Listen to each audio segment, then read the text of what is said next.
Good afternoon, everyone. Good afternoon. Welcome to Olga's show. And today we're going to learn how to make better decisions in your business.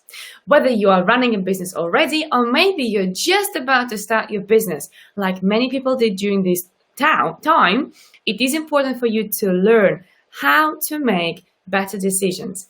And today I have somebody for the third time at my show. And people don't just come for the third time at my show unless they bring lots of value every time for you, my dear listener. Today I have Jarvis with me, who is a business mentor, a coach, and a speaker. And he's gonna talk today about, as I said earlier, about how to make better decisions in the business. Mark, I'm so excited to have you here again for the third time in my studio. Thank you so much. Thank you so much, Olga. It's really lovely to be here with you again today. And thank you so much for inviting me again for the third time. I know, how crazy. And you know what, Mark? Time flies. Because since our first time, a couple of months passed and so many things happened. We were right in the middle of lockdown where we had our first live with you, and now we are kind of out of lockdown, semi back in a lockdown. So many decisions have been made, bad and good ones. So could you please tell us your secrets about how actually people can learn to make much better decisions in their businesses? I certainly will, yes. And to offer a bit of a challenge really today as well, I'd like to perhaps as we move forward. But I wanted to talk a little bit about the decision-making process that we go through. And I have a theory in this, and I hope you guys can follow me here. And it's the link between possibility and probability. And this is fundamentally around the sort of way that our minds work when we're thinking about decisions, for example. And it is absolutely true that we make decisions on instinct and we make decisions on feelings, but feelings are really influential in that process.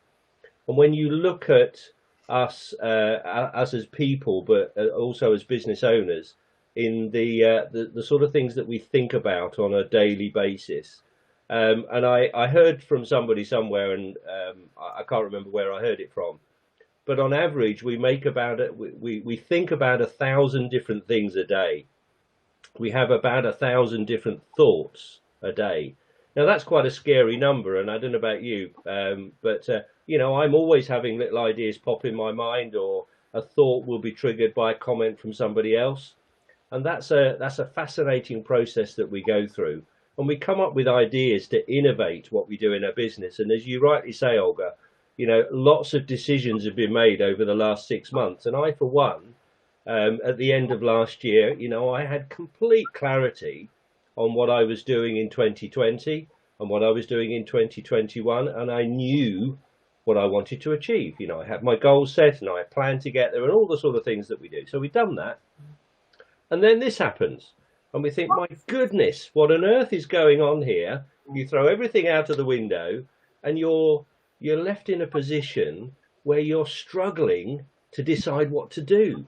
Yeah. And you think, well, actually, what can I do? How can I do? What can I make a decision on? And my goodness, what happens? And fundamentally, as a business coach, that's, my diary's been quite busy having conversations with people to help them through that and on that journey. So I wanted to share this link today with you between possibility and probability. What I found myself is that the more possible we think something could be, the more probable we think it's going to happen. The higher the probability we think it's going to happen. And when we're thinking about making decisions, we think about, okay, so what are all the sort of things that could possibly happen? Yeah. The what ifs, if you like. What if this happens? What if that happens? What if I can't get any more customers? All of those sorts of things that we happen in our world. And the more likely we are thinking about those possibilities, the more probable we believe it will become. Right. Now that's I think it's quite an interesting thought. It is, yeah. So for me, thinking and making decisions sometimes requires that instinct. Right. I love Because for me, as you well know, Olga, we are, as a biological being, we are hardwired for self-preservation and for survival. The theory being, in what didn't kill me yesterday, I will repeat again today. That's the basic human philosophy. So it's the instinct of survival.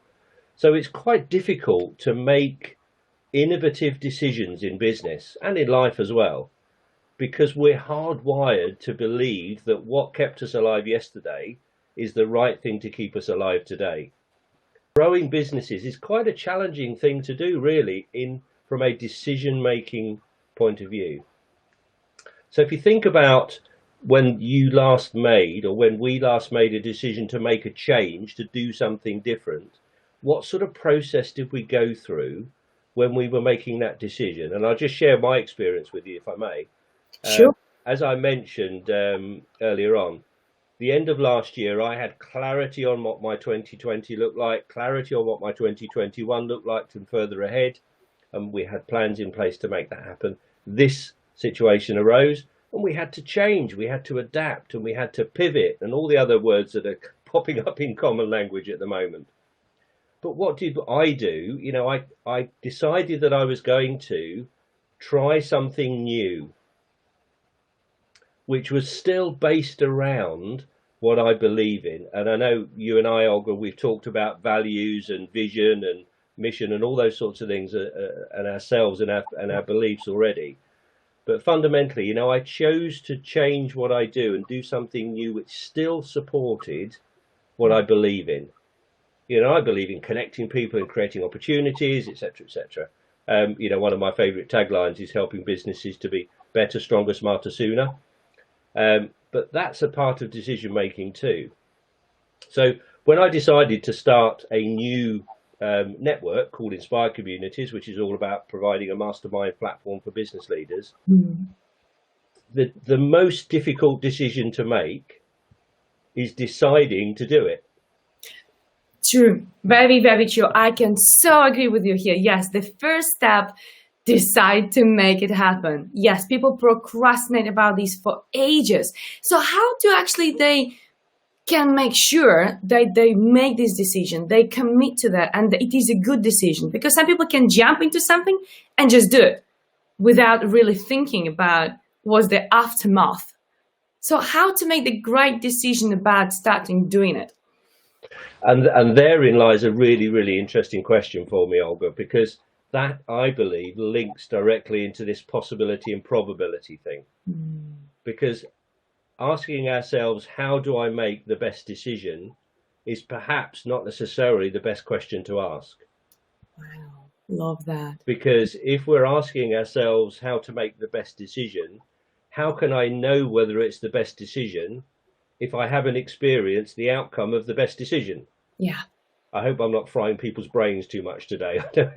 Well, not mine. But yeah, let's ask actually people if it's clear for them. We can see people joining up from Iran and also Bangladesh, which is amazing. I also can see we have definitely more numbers on LinkedIn watching us. Please do let us know where you're joining us from, because what Mark is telling us about today, what happened to my language today, about decisions will benefit every business around the globe. So please make sure, let us know where you're joining us from, and please make sure you share this message, because Mark, is it about 40 years of experience? Don't start throwing those numbers out at me again, Olga, but yes. You do have, exactly, and you're the person to talk about this. So yes, I hope you are guys really clear about what we talk about today, which is about that decision-making skill in the business.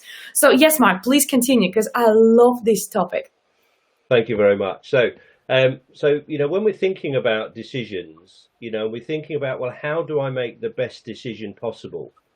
Well, to my view, and it's just my view, how can we know it's the best decision if we don't know the outcome of the best decision? Yeah. And that's the challenge. And what happens in our minds then, is that we believe that failure is more possible. Yeah, that's true. And when that's more possible, the probability of that happening, we believe, increases. And there are lots of experts out there, Olga, yourself included, where you have a really deep insight into understanding the way the mind works in terms of that probability and belief in ourselves. And just for me, just having the courage to make a decision to say, do you know what? I'm going to make a decision to decide to do something. Yeah. Because the what ifs won't happen unless we believe they will. Yeah. And we believe they will because we think about them a lot. We think about the what ifs and perhaps the negative things, and we therefore believe they become more probable. So I appreciate it's still probably a little bit challenging to think about how that process works a little bit. But I wanted to share with you a very, very simple idea, again, that might help us move that forward. That's okay. Oh, yes. Yes, absolutely. Please do. Yes. So this is a technique that's used a lot in coaching, and I've sort of adapted it really for today in terms of thinking about how we make decisions in business. Mm-hmm. But fundamentally, we often are challenged in our business as a business owner to say, well, actually, who are the 5 people that you look up to in business? I don't know whether you've heard that used as a phrase in business coaching or mentoring before. I use it a lot because it's something that's important. If I want to grow myself and grow my business, who would I like to be like? And the usual suspects come out of that conversation, Richard Branson and Steve Jobs and all those sorts of things. Well, yeah, absolutely. Yes, I'd like to be a multi-billionaire too. Of course I would. Who wouldn't? Yeah, that's tomorrow, not today. But fundamentally, in reality, who are the 5 people around us that we look up to? Now, in terms of what we're talking about today in decision making, I believe that, perhaps there might be some other people around us that we look up to. And in terms of helping us make a decision, my view is, do you know what? If I asked that person that I look up to what they think, what do you think they would say? Now that helps me make decisions. So one of the people I look up to in terms for this is my grandfather. Oh, interesting. Passed away many, many years ago. It's a conscious memory I have because he was very influential in my early years. Right. But I look up to him as a person that I aspire to be like. Sociologically, not in business, because I was far too young to know anything about that in those days, more than 40 years ago. Yeah. But as a person, I looked up to him, and I still do. So my question is, what would my grandfather say if I was to ask him about this decision I'm trying to make? Love that. Yeah. And I know what my grandfather would say, stop mucking about, get on with it. Exactly. Just suck it up and do it. Just do it, because do you know what? Fundamentally, there's 2 things that will happen. One is it won't work, which is our default place, as we've discussed already. But you know what? If it doesn't work, you're no worse off than you are now. Exactly. Okay? So nothing to lose really then. If it does work, could it be better? Absolutely. Yeah. So the choice is do nothing and nothing happens. So nothing changes, so nothing's worse. So that's okay. Or do something where it could be better. Love that. This is so powerful. Exactly. Because when you start doing things out without thinking, then unfortunately you get results without thinking. But when you start thinking from the perspective of either yourself being a lot older, a lot more successful, or your role model if you have one, then actually things become so more vivid and real, and they're there, and then all you have to do is just proceed with actions. I love the fact how you did not say, my role model is somebody. You did mention Richard Branson, but you did not say, I look up at what would Richard Branson say, and that you look up at your grandfather, because I think it's quite amazing how our family members very often can inspire us. It doesn't have to be somebody who is a total stranger to us and we don't know their story. This is, I think, is really remarkable. And for me, that works. So as a business person, when I'm doing my sort of standard coaching mentoring journey with people, Yeah. yes, I'm going to say, which business people do you most aspire to be like? Because we then take those attributes and those values and the way that they work and operate and the language they use as a way for us to mold our own business. And that's a sort of a standard thing, and it works really well. But what we're talking about today is this fundamental human process of decision making. Yes. So this process is as important in life as it is in business, I believe. True, 100%. So when we're making decisions, who are the people that we respect personally, sociologically, etc. And for me, one of those was my grandfather. There's others as well, and some of them are business people, of course. But that's the sort of thing that I ask myself when I'm making decisions. Because, I guess if I was to say, do you know what would Richard Branson say? I've got this idea. I'm going to launch these Inspire communities, which is about masterminding for business leaders. I'm launching this network of things. And what would Richard Branson say? He'd either say, I have no idea what you're talking about. Exactly.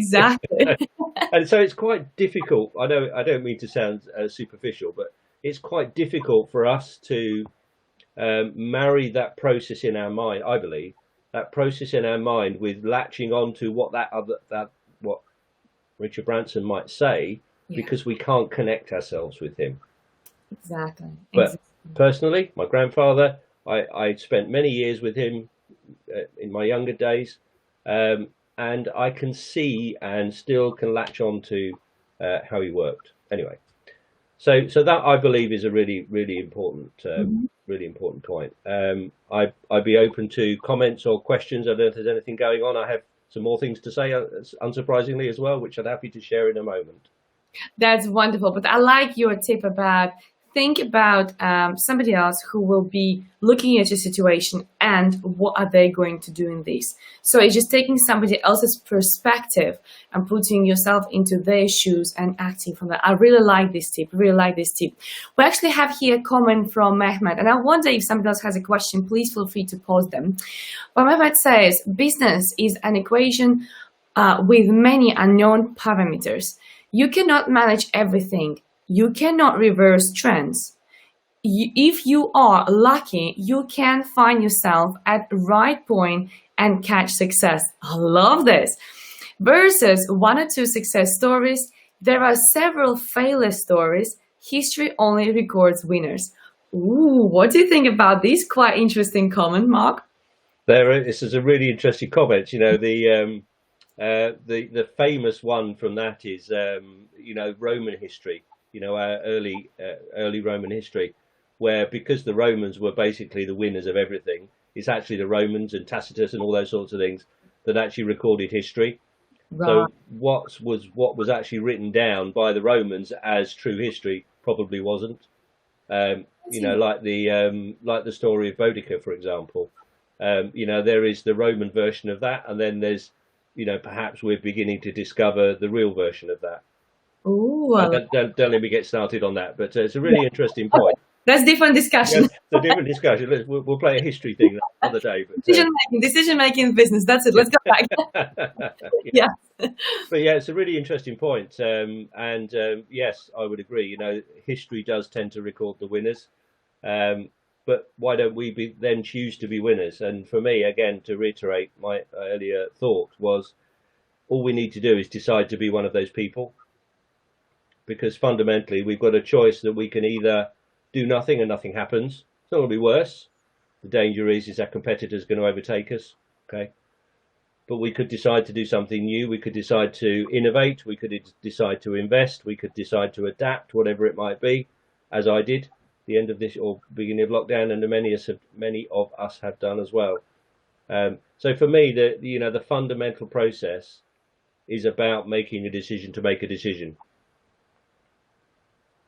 I agree with you. I agree. And I must say here, what's really important to remember, the most important part is about making that decision. I mean, it sounds so obvious. It's like, of course, people make decisions, but there's a big difference, I think, between conscious decision and subconscious decision. Subconsciously, many people say, I want to be successful. And they say, I want to make sure I do my business really well, or whatever else. People say consciously so many things. But subconsciously, they haven't decided yet. Subconsciously still live with that old story, that old pattern, that old belief. Yeah, but I didn't come from business family. Yes, but I don't have education. And this lives subconsciously.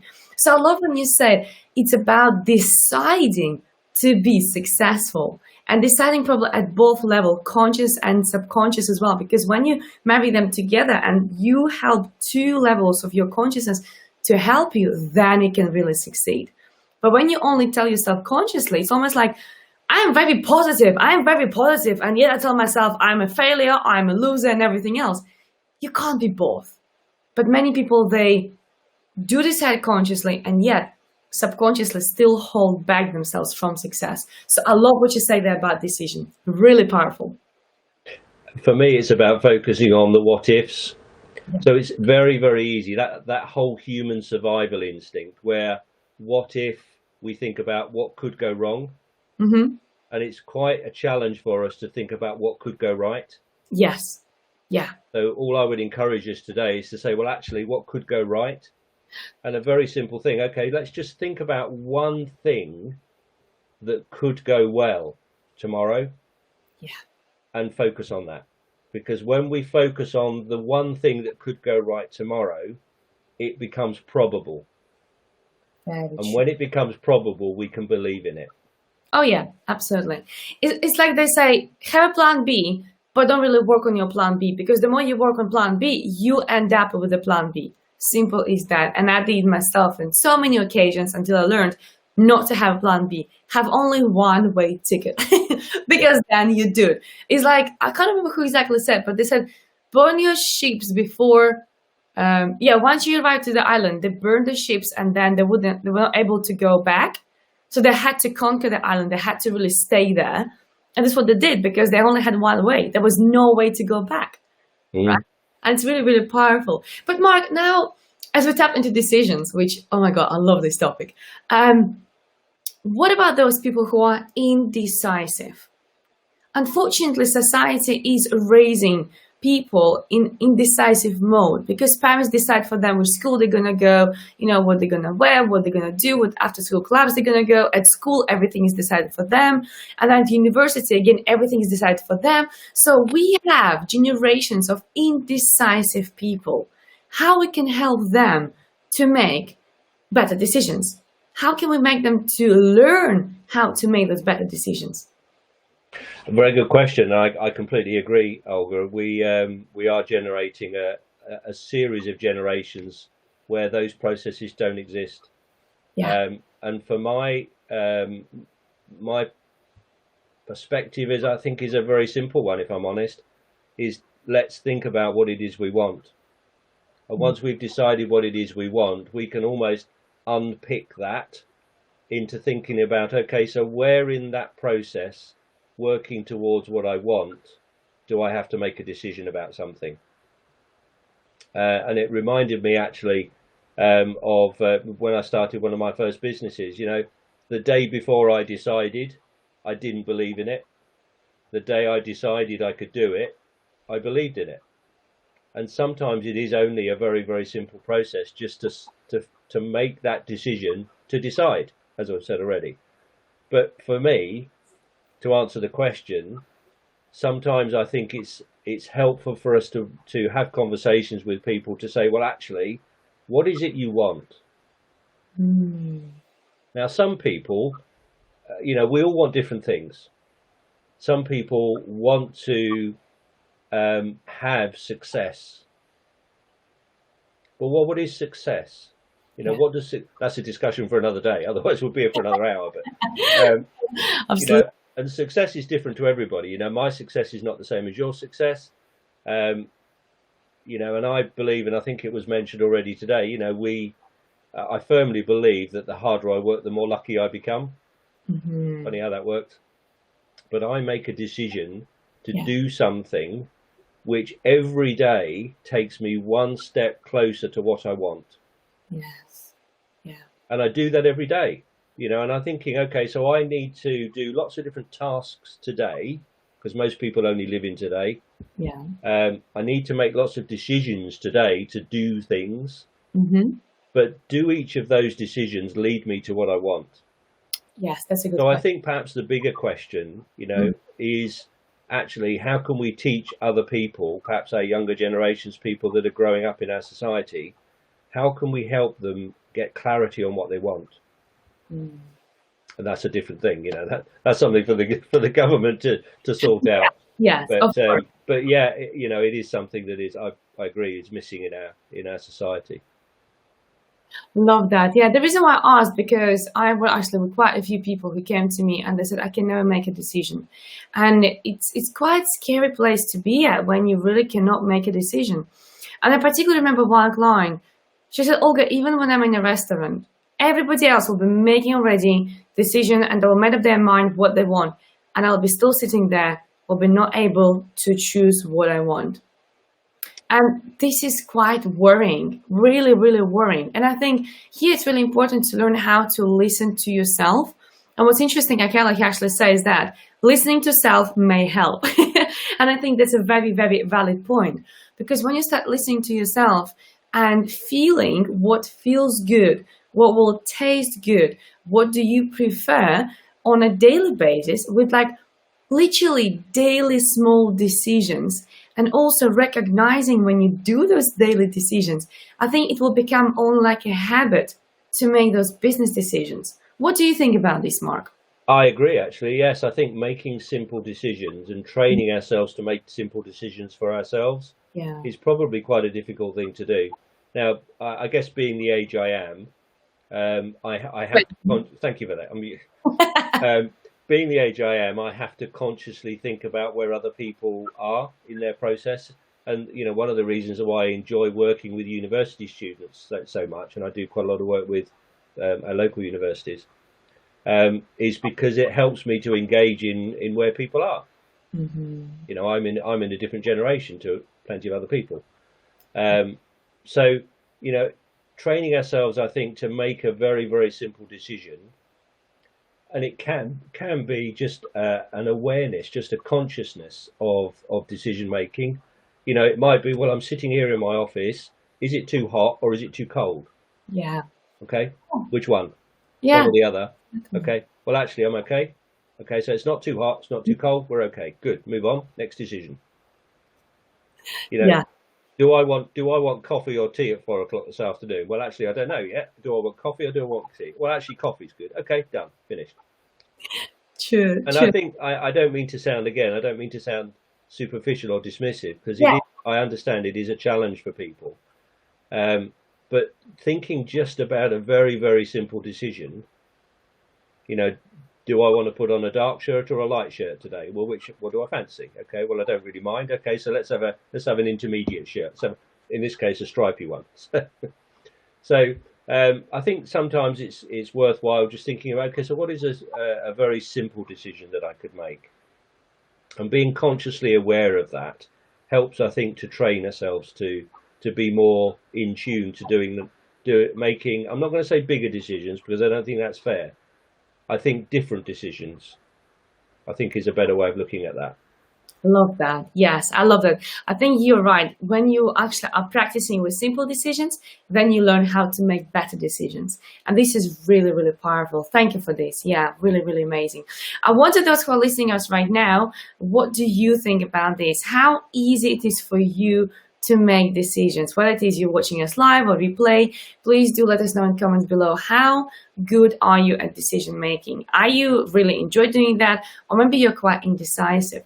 But also, Mark, before we finish off, I would like to ask you another question. How about those people who think and I'm sure you came across them, they always make wrong decisions? Like, have you heard this phrase? People say like, I always make bad decisions. I always make wrong decisions. I never made any good decisions because I came across people like that. And again, here it's about learning how to make good decisions, how to make simple decisions. I get it. But how can we help them to, from your point of view, to believe that not all decisions they have made were bad? What do you think about this? A really interesting one, and I will try to be brief. Um, so, I know, you know what it's like when you and I get talking. Um, for me, there's a fundamental challenge at the heart of that question. And I think for those of us that believe that we make wrong or incorrect decisions, my question to that, or my response to that, would be, compared to what? Because if I make a decision that I believe was the wrong decision, how am I comparing that process? What makes it the wrong decision and what makes it the right decision? Because what I believe is that if I've decided that it's the wrong decision, Yeah, I have compared that decision to the opinions of others. I love that. Okay? Now I believe that my decisions are my own, Yes. and I make decisions about what I want to do based on what I want. Mm-hmm. Okay? Yes, I'm aware of people around me, and we build a community, and we work with, we're collaborative species and all that sort of stuff. I absolutely get that. But what I want is not the same as what you want. Mm-hmm. So if I say to you, Olga, I've made a bad decision, I'm comparing that decision to what you want, Mm-hmm. because you probably would have decided something different. Mm-hmm. Can you see? I hope the people listening can get a sense of what I'm talking about. Sometimes I talk more quickly than I can explain, so I'm sorry about that. It makes perfect sense, yes, because comparing to whom, comparing to what, is a really good start to start doubting your statement of I always make bad decisions. Because if it is a bad decision you made, didn't serve somebody, but maybe it didn't have to serve somebody, because this is your life and your decisions, and you build your own life the way you want to build it. Simple as that. But very often people get trapped in a behavior of being a good girl, a good boy, because they were raised that way. And I must say, this is one of the things which I'm really passionate about when I hear parents praising their children for doing something for somebody against their own will during that moment of time. This one, honestly, I have a little devil inside of me just like exploding. Like, Yeah. don't do it. Because when we do that, when we praise our children for being a good girl, being a good boy, for sharing their toy, for example, which they didn't want to share, but because the parent didn't want to look nasty in front of other parents, so it's the ego here, then they just teach their children to make decisions always which will suit other people. And this is a very, very scary place to be, because that's why we have generations of people who cannot make these decisions. Anything for themselves. They are good making decisions when it will going to suit other people, when it will serve other people, but not serving themselves, which is scary. What do you think about this? I completely agree, Olga. It is part of, how we are evolving, really. And again, I don't want to get too into that controversially or anything like that. But it is a challenging thing that's happening, and if I'm honest, I don't have the answer for that. I wish I did. But fundamentally, you're absolutely right. Allowing our children to operate in a way that isn't what they want helps them perhaps and supports them into making further decisions that are not the right things for them. So all we can do, I think, is to say to people, do you know what is it you want to do? What do you want to do with that toy, for Yeah, example? Okay, so do you want to share that toy, or do you want to keep it to yourself? yeah, Okay, well, I want to keep it to myself. Of course, as a child, who wouldn't? It's mine. That's mine. Okay, so yeah. rather than saying, well, do it. You must share that. You must share your toys and all that sort of thing. Well, actually, do you know what? Okay, well, you don't have to share your toys. You can make a decision to do if you'd like to, but then that you're giving them ownership of that decision, perhaps. Yes. That's that's a whole discussion for another day, perhaps. But yeah, it's a really interesting point that you raise, Olga. Absolutely. Well, because I strongly believe that business owners, they're not born business owners. Leaders, they're not born to be leaders. We raise these people. We are responsible to raise leaders and business owners who will make those great decisions in their business. Like we have politicians who are making bad decisions left, right, and center. But why? Because they were raised certain way. Okay, let's not go into politics, but the point is we need to really help our next generations to help to make better decisions, because only then they will be able to make better decisions in the business as well. Otherwise, it can be quite a scary world to be at. And also, I think when you mentioned to ask a child what he would like to do with the toy, I think this is amazing and great point, because when else, if not in the childhood, you can teach your child how to negotiate. And if you can teach your child to come up with an idea, what he can say back to the child saying, you know what, maybe, how about in half an hour time? Or how about you bring me your red toy and I'll give you my green toy, right? This is negotiation. And then it becomes natural. We need to learn how to negotiate, but we can't learn if everything is decided for us, or we are pushed to make decisions against ourselves. Then what a surprise, people are indecisive, can't make decisions in private life, not in the business, and society is just like, what do we do? Mark, I can talk about this for hours. Absolutely. I wanted to just perhaps just raise one other point, if I may. Of course. Thank you. And that is about, again, just based on decision making. Yeah. You know, and I firmly believe that fundamentally the decisions that I make today are based on what I learned up until yesterday. Perfect. Yeah. So imagine what difference or what different decisions you might make when you learn something new. Mm-hmm.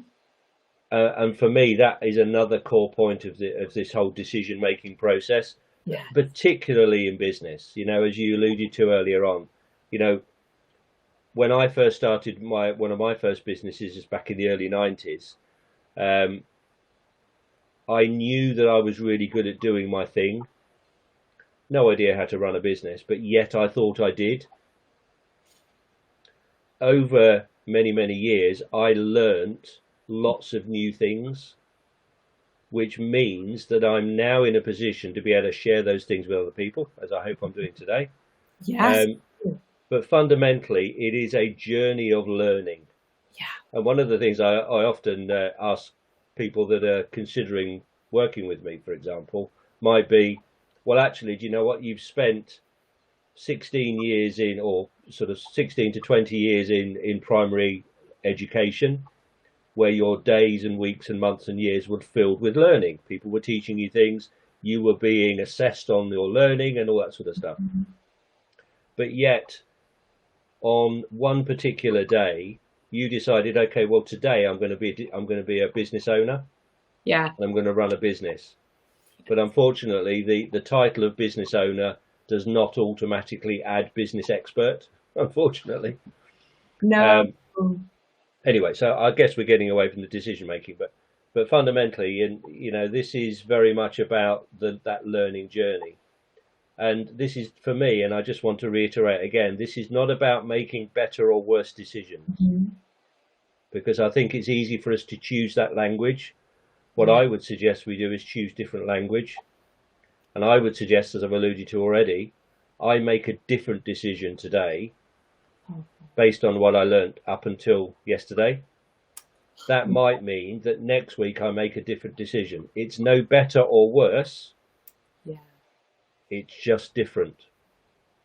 Love that. Again, that's just taking what I'm trying to do is to take the better or worse decision mindset away from us, because the better or worse decision process or mindset is something where we compare ourselves to others. Exactly. Okay, yeah. And I would ask us to step back from that and say, well, actually, you know what? I'm going to learn something new, and I'm going to make a different decision. Love it. And it becomes less judgmental in that case as well, doesn't it? Yeah. A lot less judgmental, yes. I love that, yes. I made a decision based on what I knew before in the past, and also today I make decisions based on what I learned after today. And also I think it makes it much easier to release that belief that I always made wrong decisions. When you start thinking about them as I made those decisions based on what I knew at the time. It becomes so much easier to just release that guilt and that regret and that negative feeling about you making some bad decisions in the past. And again, I think here it's quite important to remember that everything we do in every day is serving us to some extent. So even if that decision was a bad decision in the long term, probably it served you short term, right? So let's remember that sometimes, yes, you had to make some decisions which were not the best decisions ever, but they served you. And we all know that we all have done those decisions, right? And then you think, oh, I should not do that. Yeah, yeah. It's such an easy thing to do, isn't it? And it's in our world as it stands at the moment, it's very easy for us to feel judged. Yes. Because that's the media world that we live in, so getting started on that. But fundamentally, that making a decision based on what I knew, I'm not consciously aware that I've ever made a wrong decision. Interesting. I just made a different one. I love that. So what may have turned out to have been less successful was still the right decision at the time. Good, good. This is so powerful, Mark. What happened before, the decision I made was right at the time. Love that. This is so powerful. And I think with this would be absolutely wonderful just to finish off to make sure people can do their homework, because I would like to give people homework today, right? Homework to practice your decision making today on a simple stuff, just like Mark said. Practice on simple decisions, and then you will learn how to make better decisions. And also, whatever regret you have, whatever negative feeling you have about your past decision, just practice the thought that you have made a decision based on what you knew before, and that was right at the time. How powerful is that? Mark, I will definitely share the contact details of yours, but could you please tell us what is the best way to get in touch with you if people want to learn more from you, would like to book you, would like to work with you? What is the best way? And also, if you want to tell us about your amazing workshops, please do. Thank you so much, Olga. I'll try and be as brief as I can, but you can please do find me on LinkedIn. You can find me at just search for Mark A. Jarvis on LinkedIn with a little a. The A stands for Andrew, if anybody's interested. So Mark A. Jarvis, you can find me on LinkedIn. You can find me on my webpage, which is mark-jarvis.co.uk.